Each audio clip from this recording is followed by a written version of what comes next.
Welcome to Scene, where the art world meets the real world. Every 2 weeks, we sit down with emerging and established artists to offer a genuine glimpse into their lives and minds, all in an authentic and totally straightforward manner. I'm Carrie Scott, your host. And with 2 decades of experience as a curator and art historian, I firmly believe in the transformative power of art, if it's seen.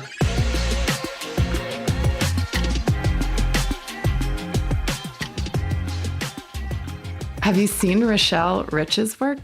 God, it's vibrant and lyrical, and it unfolds like a colorful tapestry of history and personal stories. In our interview, she talks about using all the materials, fabric, paper, and found objects to create these textured, long compositions. Each part of her work, it tells a story, and there's a big concept behind it, which makes them deeply personal, yet universally relatable. I am a fan, a big fan, and I cannot wait to see what project she decides to push the green button on next, because there's so much exciting afoot here.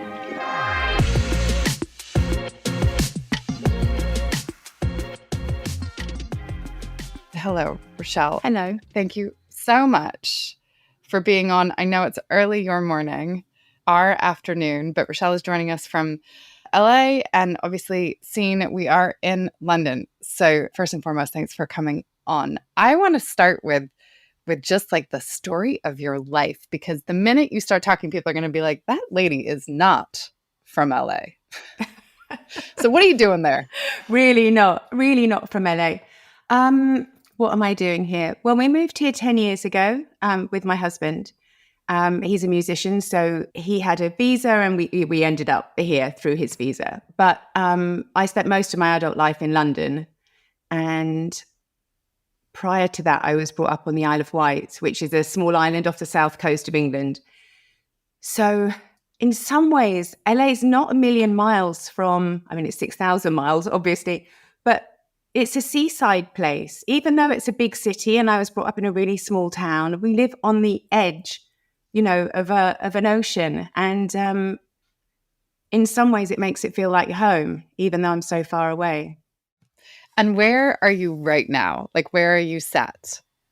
This is my studio. We're in Santa Monica. My husband's studio adjoins mine. So it's like, you can't see, but it's right next door. So I have to endure him practicing day in, day out. He plays piano.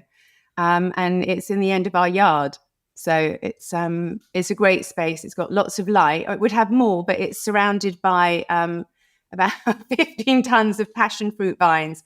I'm all kind of closed in, as if it's like a Sleeping Beauty kind of situation. And I won't cut it down. I'd have a lot more light, but I love this feeling of being kind of tucked away underneath all these vines. It's like my little secret space. Little secret garden moment. Yeah, exactly.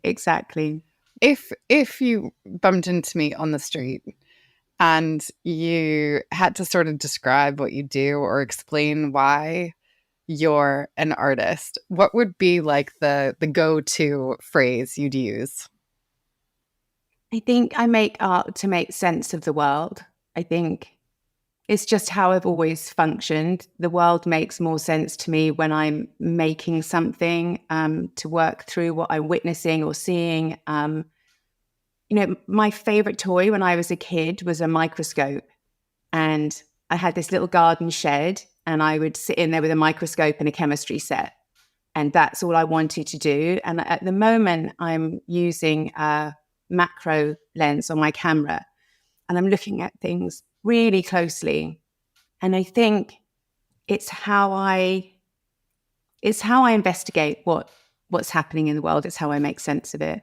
Did that give you the answer that you wanted? That wasn't really a one sentence one, was it? But yeah, that's the truest answer that I can give. To be honest, mostly it doesn't make any sense. It's just what I do. I just make stuff. And what about the black cab debate? Like, you get into a black cab and the cabbie says, what do you do? Do you say I'm a photographer? Do you say I'm an artist? Do you say... No, quite often I make up nonsense, because I quite like those conversations, because I'm also very interested in truth and whether the truth matters. So I think that's kind of an interesting thing, right? It's like who we identify as, like, is what we do, who we are. And so I think those stories of when I lived in London, that was one of the sort of fun things, was just sort of making up nonsense, not in a cruel, teasy way, but to explore what that would be like. But I guess, yeah, I would just say, if I'm pushed, I would say that I'm an artist and I make work about systems of power. And that normally stops the conversation with a cabbie, right? I don't know. I always find them so wonderfully political. I end up having the most giant political debates with them, mostly yelling and complaining about what CityCon has done to the city. Well, I think, you know what, that's interesting, because maybe now I could say to them, you know, I'm making work where I'm really interested in Margaret Thatcher's hair or Margaret Thatcher making ice cream, that kind of thing. And that would make for a really good conversation, which strangely actually is what a lot of the work that I'm doing at the moment is about, is having these conversations with people about certain objects and memory and stuff like that. So yeah, maybe a cabbie conversation would be really good right now. I could tell the truth.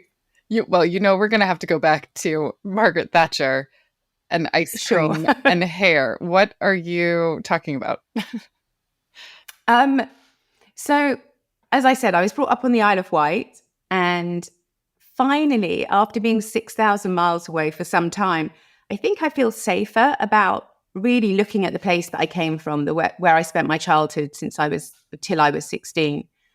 So, the Isle of Wight is really famous for British sort of fairly cheap tourism, and Mr. Whippy is like a big part of that, the sort of the iconography almost of that, the holiday, the holding up of the torch of the ice cream. That's how I'm sort of envisaging ice cream. And so the reason I bring up ice cream in connection with Margaret Thatcher is there's this kind of urban myth or legend that Margaret Thatcher was instrumental in creating Mr. Whippy, which in America is Mr. Softy. And it's so ingrained in culture that even the Bishop of London, when he gave her eulogy, mentioned it and said we should be so happy that she was part of creating Mr. Whippy. But it isn't actually true. And so I find this really interesting, circling back to what we were saying about, you know, truth and stories and legend. So Margaret Thatcher, when she was a younger woman, worked for Lions as a scientist, making emulsifiers. And it is quite possible that those emulsifiers eventually became part of the recipe for Mr. Whippy. And part of my practice, I do a lot of writing. I'm sorry if you can hear the dog barking outside. Mine just did the same. So, you know, it's barking. What can I do? So the idea of a young Margaret Thatcher and thinking about, was her hair like still the same as it was how we remember it, sort of immortalized in those parliamentary portraits, you know? And I write about my ideas as I'm exploring materials. So at the moment, I'm looking at the materials of the place of my childhood. So the chalk cliffs where they found, I think, the highest concentration of dinosaur bones and fossils sort of anywhere in Europe. And that's sort of the weird space that I grew up in, at this place of kind of hidden things being excavated. And it's only now, being so far away, that I feel almost safe and distant enough to really look at those materials. So Mr. Whippy and its link to Margaret Thatcher, for me, is just a perfect intersection of my work, because it takes the personal and the political, and they overlap so perfectly for me in my practice. I hope that answers your question. It does. And I think like there's a couple things, if you're game to, I'd like to go back to. One is, I had this profound thing as a kid when I would come here to see my dad, who's lived here my whole life, from the States. And we'd go to a Mr. Whippy, and I'd laugh about it, and I'd be like, why is it called Mr. Whippy? And no one ever understood why I thought it was funny. But in hindsight, I think it's even weirder. Like, why would you name an ice cream man Mr. Whippy? Like, it's so weird. But it's funny. It's a part of it that I haven't, because I do a lot of research as part of my work. I do crazy, obsessive deep dives into objects, materials, and subjects and their history and stories. And there's nothing about the naming of it, but because it was called Mr. Softy in America, it was originally licensed from America.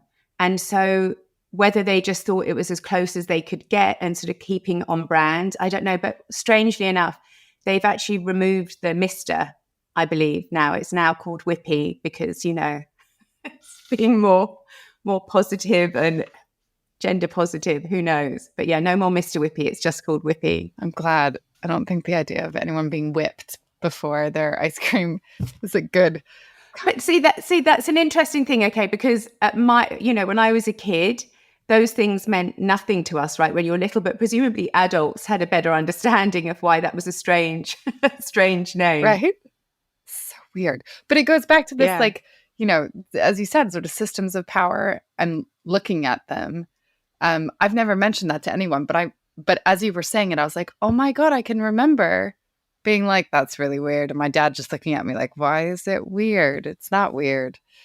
But so, and that brings me on to, I want to talk a little bit about this idea that you suddenly feel safe, because you said it twice now, that you feel safe sort of investigating this place that you came from. Is that I mean, England is so London centric, right? That kind of everyone comes here, stays here, unlike America where you could go to LA, you could go to New York, you could go to Austin, you could, there's so many cities that are an option. It's really Edinburgh and London is still the focus. So I was wondering if when you lived in London, if you didn't want to talk about the fact that you were from the Isle of Wight, and if that's part of it. I don't think it didn't ever bother me talking about it, but I think it takes up a certain amount of escape velocity to get away from an island culture. And that's actually, I always wanted to have a blog or a book called Escape Velocity, because it feels like there's always effort to resist the pullback to the place that was home, especially when it's a small island, which is safe and comfortable, and my family are there. But I always felt like from the age of 15 or 16, I mean, I left home at 16 and moved to London then. I just wanted to be in London. I wanted to be in a city. But on some days, it requires effort to keep that trajectory, I suppose. There's always a pull of going home.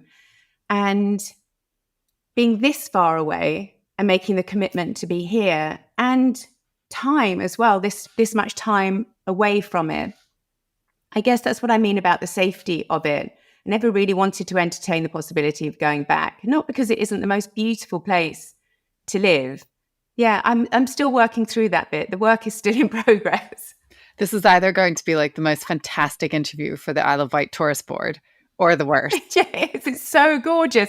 I mean, go there. It's shipwrecks and smugglers and, chalk cliffs and dinosaurs. It's incredible. And that's why all of this work that I've been doing for the last year has been centered around that. And I go back every year for months at a time and, make work when I'm there now. So, it's a fantastic place. It's just a personal thing for me about escaping the small town. And I think that's true for, so many people, isn't it? We escape to the big cities, but there is quite a high percentage of people who return.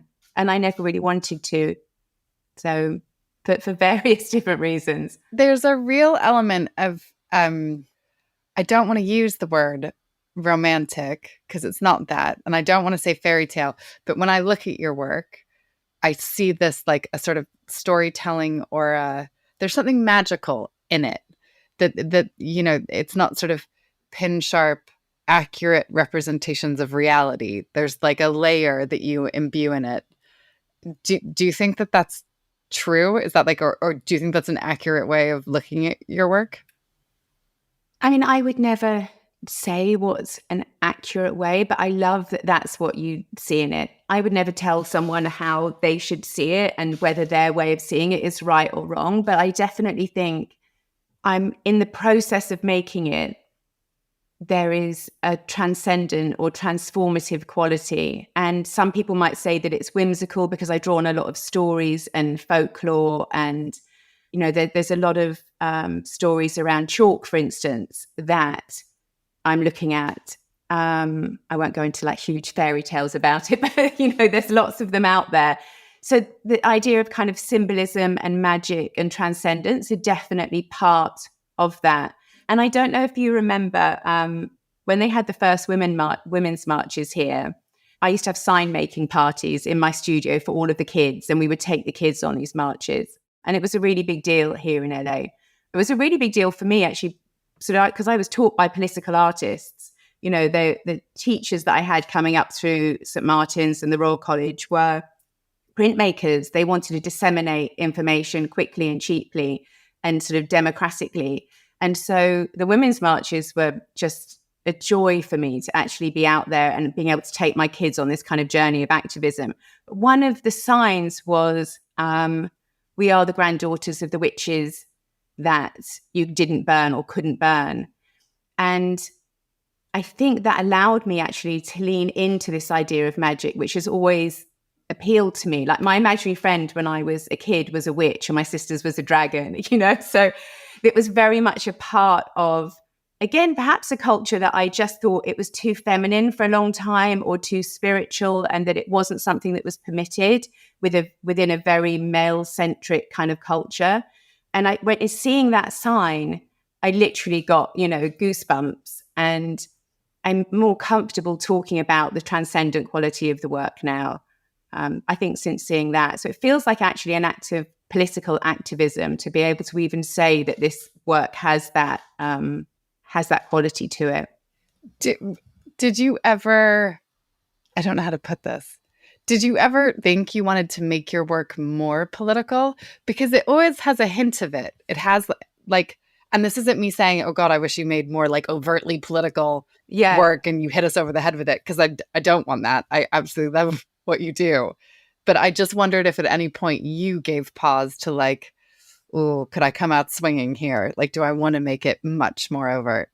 I think yes. I think one of my, not that I'm censoring, but so one of my favorite artworks, one of the things that I was most moved by, I saw many, many years ago, and it was Derek Jarman. And he had a painting, and it was when he was dying, and it said, "Fuck me blind" on it. And I just sort of stood in front of it and sort of felt simultaneously utterly heartbroken for what he was going through, but sort of wanted to laugh out loud that you could do that. And it sort of gave me permission to do it. But I really love the subversive part of it. It's not like I'm trying to trick someone, but I like being part of the transformation process of and distilling all of the information and all of the stories and the hidden stories and taking them into this one object that perhaps is slightly more ambiguous that people have to lean into. But some of the work I do combine with text, which is more overt. But in answer to your question, yes, sometimes. And I think at different times my work has actually gone to that arena more fully. But I'm just enjoying this process of this kind of transformative distillation of ideas at the moment. Do you want to give any specific examples of more of the work? Yeah, of one pieces that were maybe more political and more overt. Yeah, you don't more political. Well, I wouldn't say that the others that either one was more political. I mean, I worked for about 10 years traveling with an inflatable sex doll, and would dress her in my clothes, and she was sort of like my alter ego, doppelganger best friend, and I would take self-portraits. For a long time, self-portraiture was a big part of my work. So you could say that that was more overt or more political, but to be honest, so many people saw it and just thought it was funny and would maybe come back later and say, I had no idea what I was buying. I had no idea. I just thought this was funny. I didn't know that you were talking about objectification. I didn't know you were talking about the male gaze. They just thought it was this funny thing. So I think that's also interesting, that this idea of it being subversive and people living with it or seeing it and enjoying it before they even know. I quite, that process appeals to me. I mean, another piece that I did, there's a place here for those that don't live in California called the Salton Sea, which is a site of one of the biggest environmental disasters in California. And it's a sea just south in the middle of the desert in just south of Palm Springs. And there's a town there called Bombay Beach. And they host, for the last, I guess, 7 years, they've hosted an event there called the Bombay Beach Biennale. And I created, to coincide or to sit side by side with a banned books library, a garden in the middle of this sort of desolate desert. Although people live there and it's their homes, but they had this biennale to draw attention to what happened to this environmental disaster and how it's affected the communities out there. But I made a giant garden that said cunt in a huge flowers with candles around it. And I had knitted sex dolls with it and a sailboat with a huge sail that it was sort of almost like a gauze with hundreds of little tiny vaginas in felt stuck all over the sailboat, and a mannequin of me as a child, but with my mouth open, sat in the boat. So, I mean, if that's the kind of thing, that you mean, I guess there are times when I've come, it's been more in your face, shall we say, than the work I'm doing at the moment. It occurs to me that you are like incredibly brave. Do you feel brave? No, not at all. I just do what I've always done and try and tell the truth and really just try and make the best work that I can. I'm very aware of the impossibility of truth and the fallibility of memory. And in spite of all of that, I just try and tell the truth and just try and work through what I'm seeing. If no one else ever saw it, it would kind of be okay because I need it to get through the day and make sense of the world. So, yeah, it doesn't feel brave. It just feels like I'm doing what I need to do. I'm sure you know this quote, but it is literally one of my favorite quotes. And it's from The Kid Stays in the Picture. And I can't remember the name of the director, but he famously was a Hollywood director who famously said, there are 3 sides to every story: your side, my side, and the truth. And nobody's lying.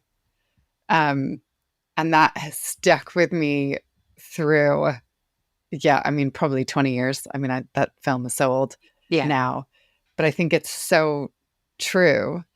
And the irony is not lost on me that I use the word true.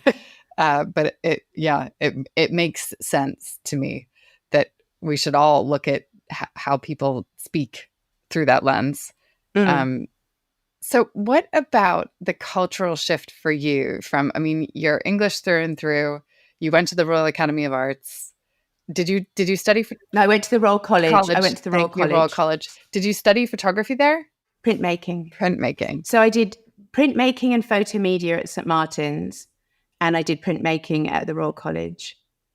Yeah, that's what I meant about this kind of old school sort of fly posting kind of culture, very political work. I mean, I was so lucky. I had such great tutors. I had Mike Peel, who's works at the Imperial War Museum and was an incredible printmaker, and he was a big advocate of my work, and Helen Chadwick when I was at St. Martin's. So it was this brilliant intersection of politics and body, and yeah, it was a real privilege to work with both of them. And at the Royal College, I had Eileen Cooper, who is extraordinary, who was a big advocate of my work. So, it was a great, I can't remember what the question was now.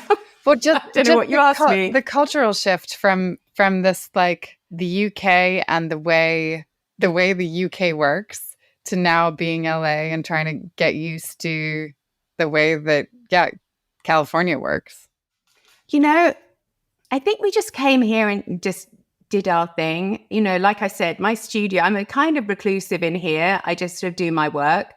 And also we had like a big chunk of time that was lockdown, during the time that we've been here. So we have a small group of really good friends, but we're not part of any kind of LA scene.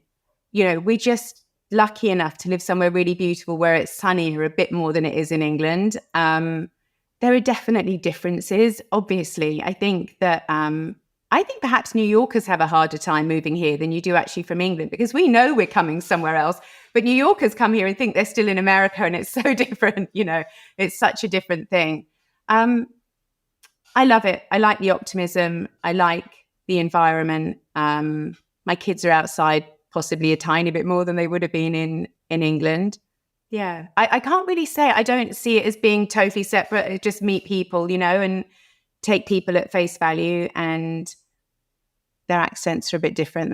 That's sort of about it for me, and they're a bit more optimistic. I think I'm probably asking because I imagine that given how deeply you do investigate, right, that there'll be, and I'm asking this from personal bias, that I want to see you kind of look at American culture as a British woman, just because I've straddled these two bizarre, right? Like I was born in the UK, grew up in America, I'm now back in the UK, and I'm forever like, where am I from? And where do I belong?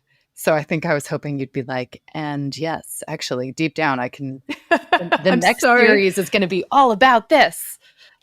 The thing is, as I said, we went on we go on the marches, we turn up, I go canvassing and I knock on people's doors. And in many ways, I've become more politicized being here. I mean, how could you not be? I'm not ignoring the wider politics. When you asked the question, I was thinking about how did I integrate into California and this weird California thing, which is a very specific type of lifestyle, and I learned to surf and we go hiking now instead of going for walks. We do those things. But politically, I'm much more invested perhaps than I was at home. And that may be an age thing. It may be being a parent and seeing what world we're bringing our kids into. Or just the place we find ourselves in. The right? planet. Yeah. And just the planet generally, we're all a lot more politicized. I was really invested in learning about the place that we'd moved to and the place that we'd brought our children to. And I think that in London, I kidded myself that we lived in a very integrated society. But I don't think that that's actually as true as I really wanted it to be. And I think the last few years, partly living here and talking to people about race and privilege here, and being able to talk to people more openly, perhaps. And that's, it was my responsibility to have spoken to them more openly before, perhaps. And perhaps those conversations didn't feel safe for either side prior to the last 5 or 6 years. But it sort of broke my heart in many ways to realize that melting pot, which is how I would have described London, was not a safe and equitable place for my friends. And I think living here and talking to people more about politics and going out and canvassing and literally knocking on people's doors and trying to get them to vote, because I can't vote here, I think that has been a huge shift for me, that I've definitely become more political, which is interesting as my work seems to look like it's slightly less so. But I think it's so divisive here. It's either you're in this camp or you're not. And I think anything that is shouting at the moment for me feels like it's driving that divisiveness more. And what I'm trying to do is invite conversation. So I'm trying to say, what do you see here? What is your experience? Where do our experiences overlap? And those are the places, I guess, where the work's become more political.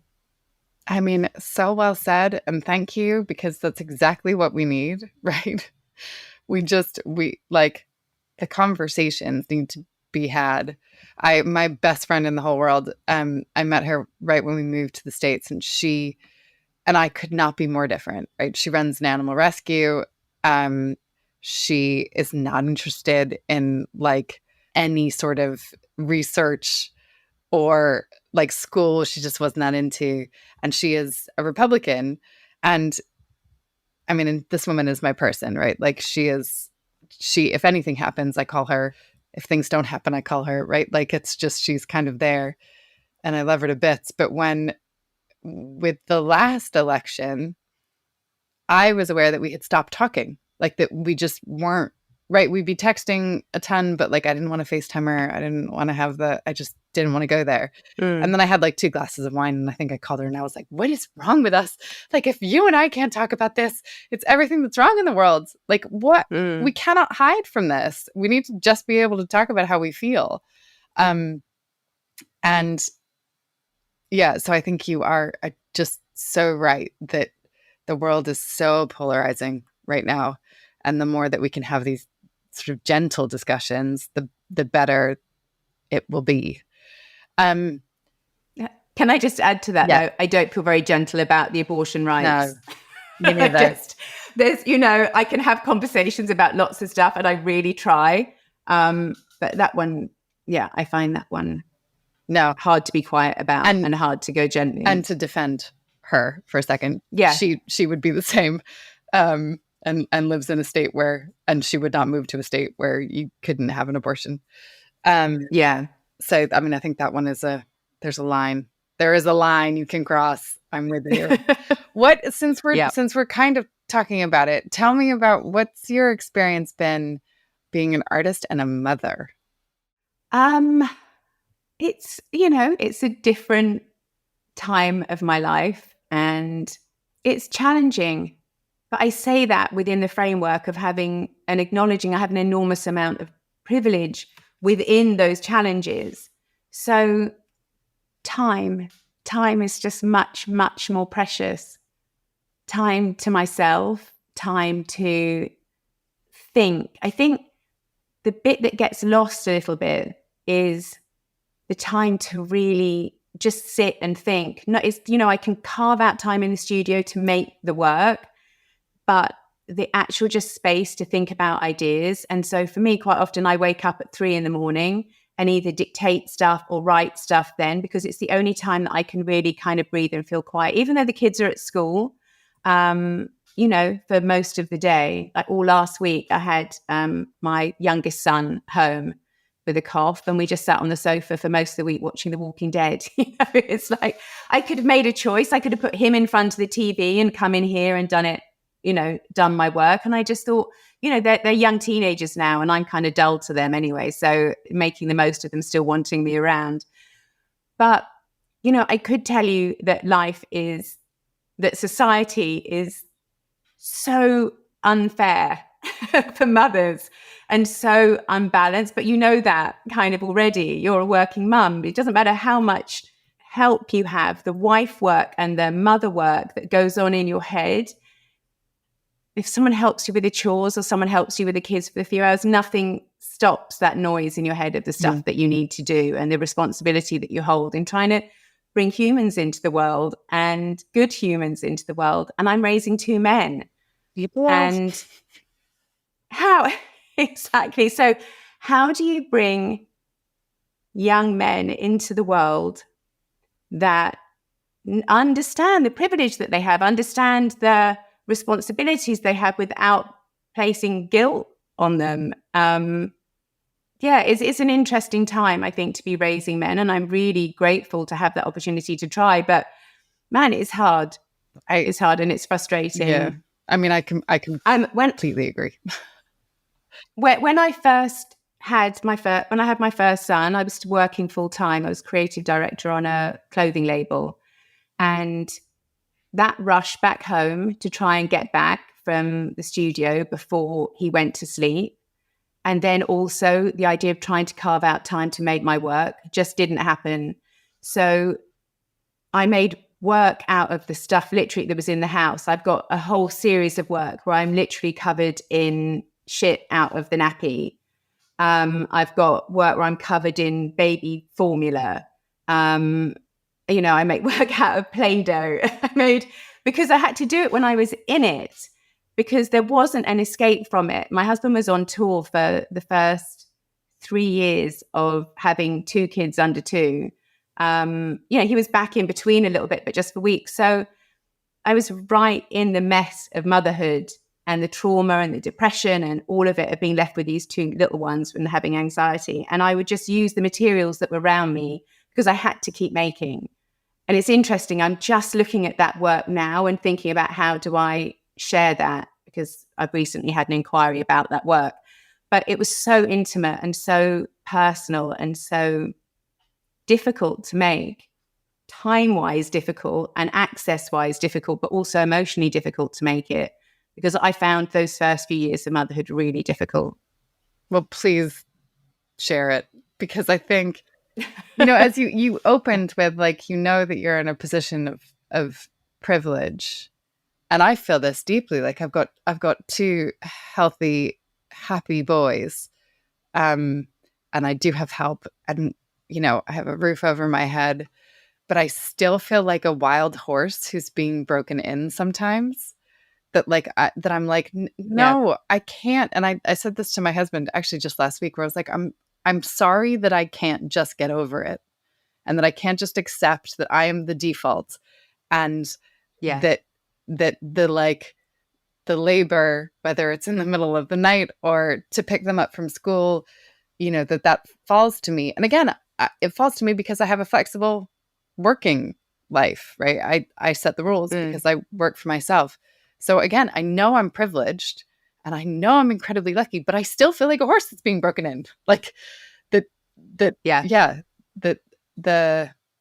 my first love is really my work. And so anything that distracts me from it, I'm like, come on.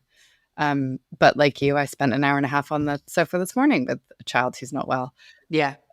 Because when I'm in it, I know that that's the priority. And I guess maybe that's the really hard labor of being a woman, is that you know that your kid needs it more than you need this other thing. And so it's balancing those. I don't know if that's true. I don't know if they need it more than you need the other thing. You know, I think that they need, you know, sometimes obviously a life and death thing, but I think I make that as like you say, as a default setting, is that their needs come first, and then the needs of the house comes first, and then my work, or in so many ways, my life comes at the bottom. And I don't say that in a victim-y way. I say that because I made those choices. But you're right, I prioritize them because I also see it as being a short amount of time. Yeah. And in its investment in all of our future, that we have happy, healthy kids. But I do see mums that work full time and think they're showing them something else. They're showing that women exist as equals in the world. I don't know. I think this is the problem, is that whichever way we do it at the moment, it's perceived as the wrong way and it's not enough. Totally. I think we're screwed. Totally. And it's interesting you said women that work full time, because my youngest son the other day said to my husband, who travels and works, I mean, like a 90-hour week. He said, Mummy, and I work 5 days a week. He said, Mummy works 5 days a week, and she works once I'm in bed. And he said it, and I was like, yeah, I do that. He sees you. And he sees it. Yeah. And I thought, oh, good. Actually good. Like, you're 7 and you're aware that I put you to bed and I get back to work. And that's my choice. And again, my privilege. And I'm glad that that he sees that. I also think it's extraordinary, right? And this is a really weird aside, and then I'll shut up. But that we are a first generation of women who have a first generation of men who are dealing with this, right? Like their dads. I mean, I don't know your husband, but my dad certainly never changed a nappy, was never home after school, but despite my mother working. My husband had a very similar situation, and he's out here like trying to do the grocery shopping and get home 1 day a week so that I can run around a bit. And he's like, there's no role model for that. They're just making it up as they go. And I do think I sometimes, you know, in my moments of grace, I have said that to him. Like, I'm like, I know that you're making it up as you go along. And he's like, oh, yeah, I am. It is hard for me too. And I'm like, no. Don't get excited about that. I was brought up by a single mum. My dad left when I was 3, and he left me and my sister, who was a baby, and he was gone. So my mum worked and looked after us, and, you know, my grandparents helped out. And I was brought up by very strong, capable, productive women. So my grandmother, even though she didn't work per se, she was always making, you know, she was always sewing or cooking. My mum is just so incredibly brave and just goes out there and does stuff. She's a ceramicist. She took up ceramics in her 50s, and she always worked a bit seasonally, strangely, because it's the Isle of Wight. So she would work during the summer, and then we would have her, you know, in the winters more to ourselves.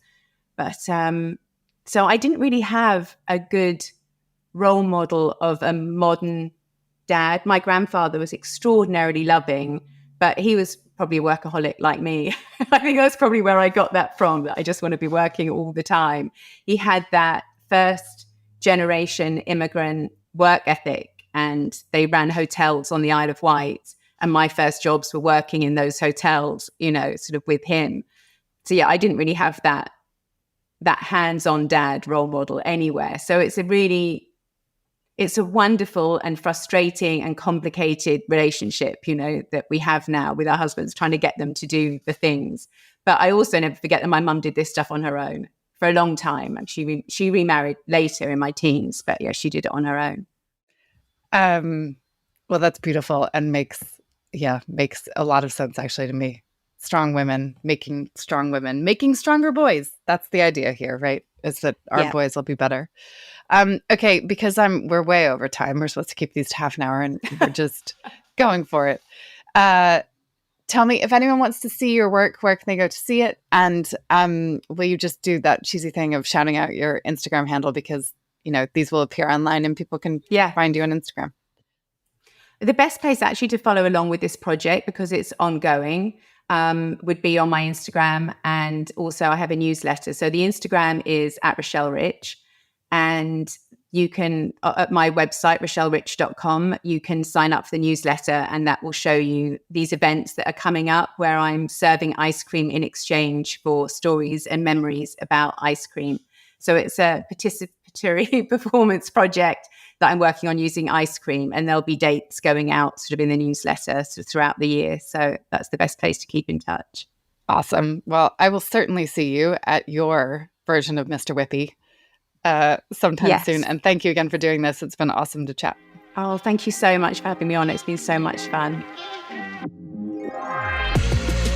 Thanks for listening to this episode of the Scene Podcast. If you liked what you heard, I'd love it if you subscribe wherever you get your podcasts. And if you want to connect with us between episodes, follow us on Instagram @WatchSceneArt. I'm Carrie Scott, and I'll see you next time. Get it?